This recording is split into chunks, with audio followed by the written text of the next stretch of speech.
Hey, what's going on, YouTube? Marine X back at it again. And listen, I have some more thoughts about this Uvalde shooting. And we've learned a few more things since the actual incident. Now, the thing is that, we're learning more and more things about what the police did and did not do. And I just got so many thoughts about how I feel about it. I don't know if I'm angry, if I'm if I think I'm reserving reservation. A lot of folks have a lot of issue with, what's going on. So a little background, if you don't know what happened, May 24th, the shooter entered Robb Elementary School, Uvalde, Texas, and killed 19 babies. I mean, killed 19.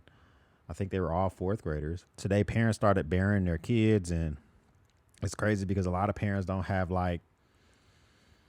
they don't know exactly when their child died, and they know how in theory, and it's just hard to get over that issue. And a lot of people are trying to figure out where to pose their anger. And I have some issues with a few things that have happened so far, but I'm reserving judgment when it comes to the police. There's just a lot of stuff going on. So a lot of different news organizations have done TikToks timelines that talk about exactly what happened that day, minute by minute. So, the Texas Tribune has done one, the Washington Post, the New York Times, and I'm relying on the New York Times TikTok. And, I'm not going to go minute by minute. They go minute by minute in their TikTok. And, I'll link up down below where I'm getting these from. But there's a lot of gaps in these TikToks, and it's no fault to the Texas Tribune. It's no fault to the New York Times or the Washington Post. But there's gaps because we're still waiting to figure out from the police, what happened. And I guess the issue I have is, I tend to lean on the side of backing authorities until I am given a reason not to.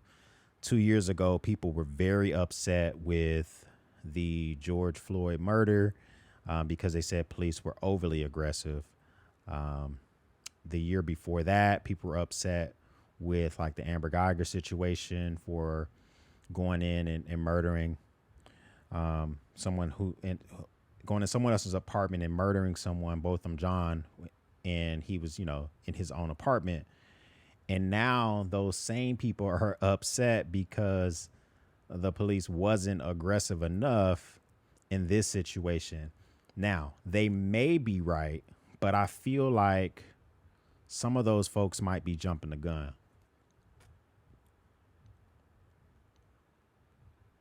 I say that because I'm going back to my times when I'm thinking about different times when I've done different raids and trainings and being in different countries and different situations. And until you have the whole story, until, quite frankly, the officer was done writing it up and getting an investigation going on from everybody, I reserve judgment. A few things that there are just big gaps in the timeline.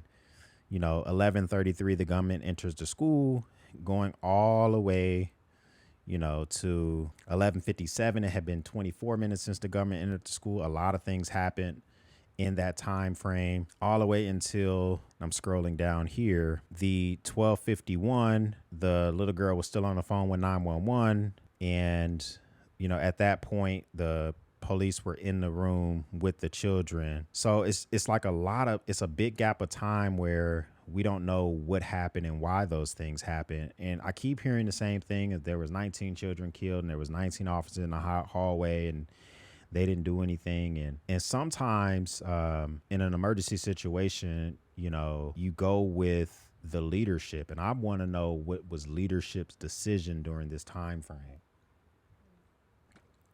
We also learned today from the police that prop door, apparently there was a teacher had propped a door open, and some outlets have been saying that because that door was propped open, the shooter was able to easily gain access into the school. And that was the story that we were that we were relying on. Well, apparently today we learned that that prop door had been closed before he entered the school. So this is once again where I feel like those who are already like coming down with judgment and coming down with their thoughts about this, you really need to reserve, you got to reserve judgment.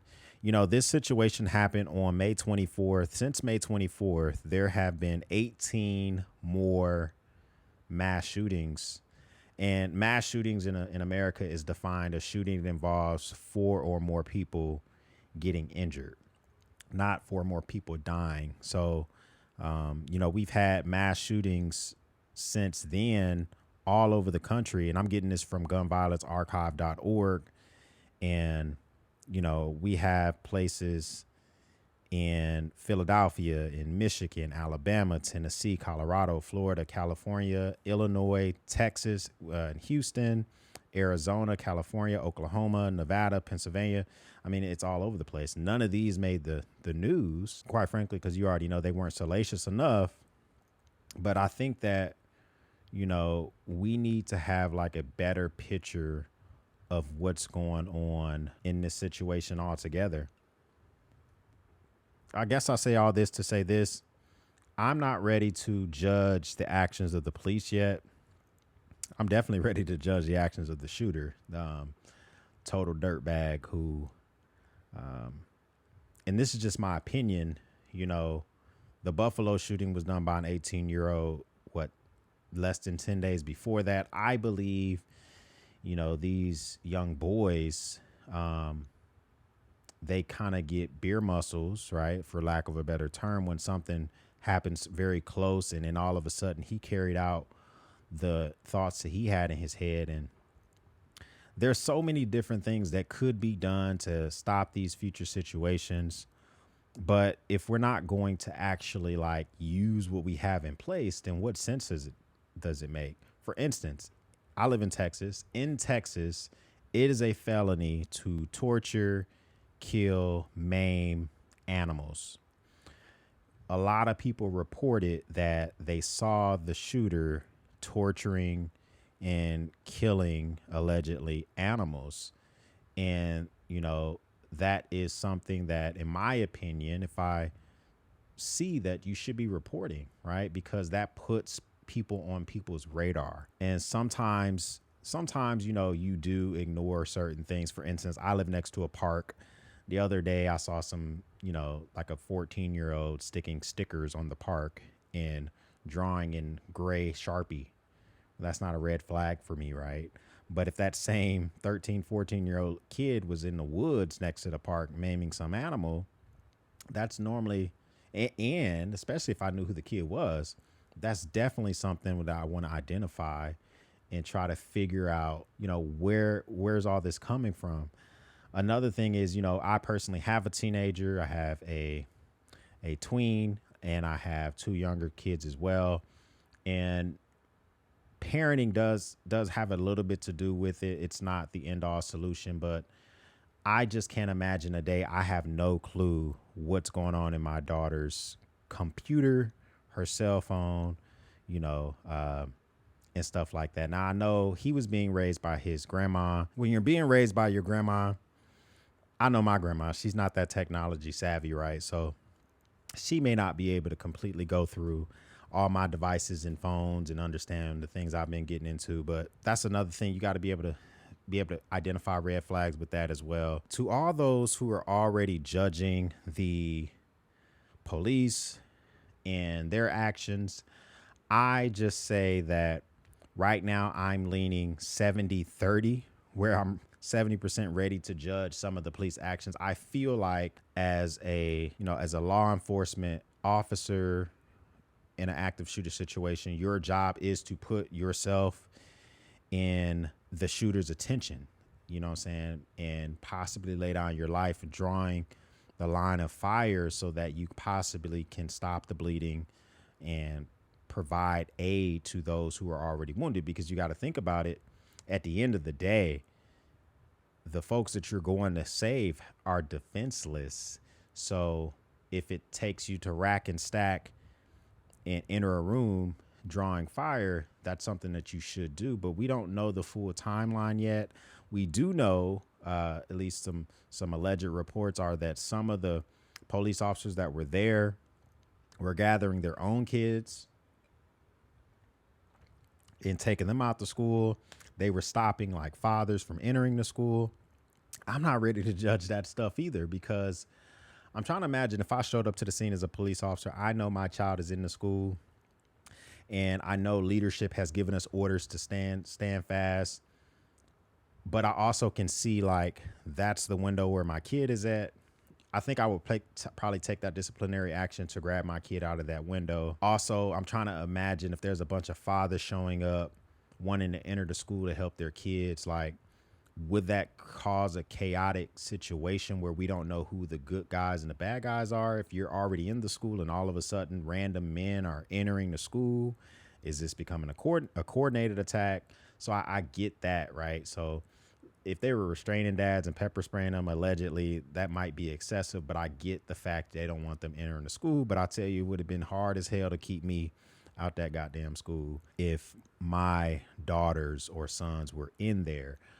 But I'm saying this, 7 hours away from the incident, and I'm pretty sure there were men like me in Uvalde who were wanting to get in there. So I can say this all I want, but they were keeping those dudes out of the school allegedly. So I just say that, there's a lot of ideas going around and a lot of things going around. And I personally don't think that we should judge anything yet. Another thing is I'm big on second A, and whatever decisions that our leadership makes in regards to reforms, as long as they're ready for the consequences, whether they're good or bad for whatever actions or decisions they make, I just hope that they have a pair and either vote for or against something, right? Because that's why you're up there. My issue is they don't ever vote for shit. It's like we send you up there, and then when proposals are made, they don't make it to the floor because you don't want to have to vote for it. In my opinion, just vote for that shit. If we don't like how you voted, we'll find out about it. One of the biggest things that they're thinking about is changing the age to where you have to buy an assault weapon from 18 to 12 or to 18 to 21. But I have a few issues with that. Is one, who defines what an assault weapon is, right? I don't, I myself own an AR-10, AR-15, and other long weapons as well. Who gets to make the decision what an assault weapon is? All those are semi-automatics, exactly like a handgun, right? So that's an issue. Is like, how do you define what an assault weapon is? And I think that people are moving so fast to make rules that they're not fully thinking about it. Some things that make total sense are like banning bump stops. President Trump banned those via an executive order. I think they can codify that within law. He didn't use a bump stop in this situation, but I think that making some incremental steps will please some folks and put some folks' minds at ease. But so stuff like that can be done. We already banned fully automatic weapons, right? We didn't have to define those as assault weapons. We just said that if you're able to pull the trigger and more than one round comes out the trigger without the assistance of a bump stop, then that weapon is banned. So those are easily defined as being banned. And in my opinion, like AR-15s, Armalite, Colt, Daniel Defense, whoever, they're ingrained in our nation. There are more weapons in this nation than the 320 something million people in this nation. So I don't know what effect it would have to ban them. Are you gonna, you can't knock on each door and round them up. That wouldn't be a good idea to do stuff like that. So I don't know. I just think that pump your brakes. If you're already judging the goddamn police, give them a second to figure out what happened. If you're judging the teachers, like, why? And me personally, the whole idea of arming teachers, I guess the issue I have with that is if there's a teacher who's willing to conceal carry, I think you should allow them to.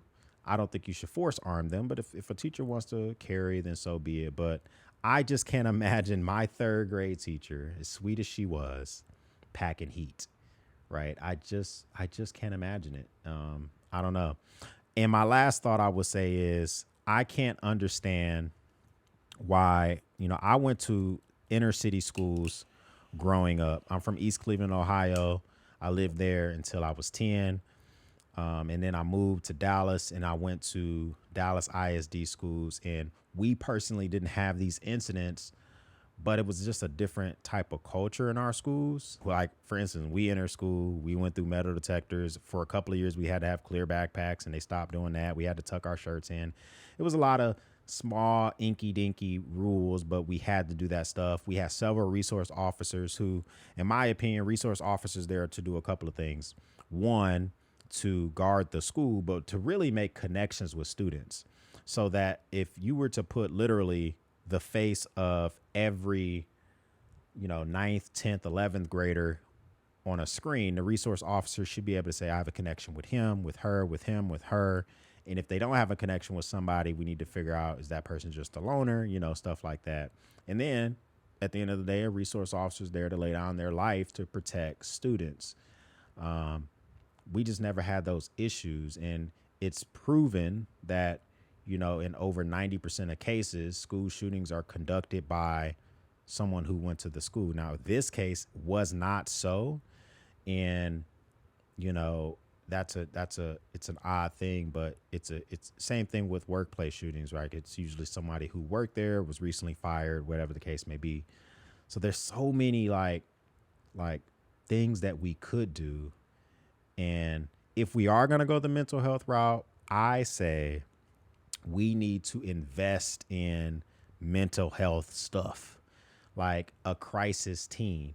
If I need to call the school on my daughter, I don't know if I want her expelled. I think I would want her locker searched, a crisis team to, crisis meaning like a mental crisis team that could figure out what's going on in the situation. But to terminate her or expel her from the school is not usually the immediate solution. And I think that a lot of school districts are not set up to, if you do call the school to identify an issue, what are you going to do? A lot of schools are hardened. They got resource officers, they're locking doors and they metal detectors and all this other stuff. But if I call the school on little Sally, right, what happens? And that's where I challenge leaders to come up with solutions. Because if your stance is to do nothing with guns, which is, if that's your stance, that's your stance. But you need to have a solution for what are we going to do if we do red flag somebody? And what's the due process rights to separate someone from their legally owned weapon? And, these things aren't thought through in every state. And I think that's the issue. Man, comment down below. Let me know what you think about this stuff. I just sitting here and I was lighting a cigar and having myself a little bit of rye and thought to myself, I kind of wanted to follow up from the other day and give you my thoughts on that. So, if this is your first time here, thank you for stopping by. I really do appreciate you stopping by. Make sure that you comment down below, hit that subscribe button. I love to do, kind of just give you my thoughts about situations that's going on in the world, a little bit more candid than my other channel. If you're already a member, appreciate you stopping by again. For everyone else, we'll speak soon.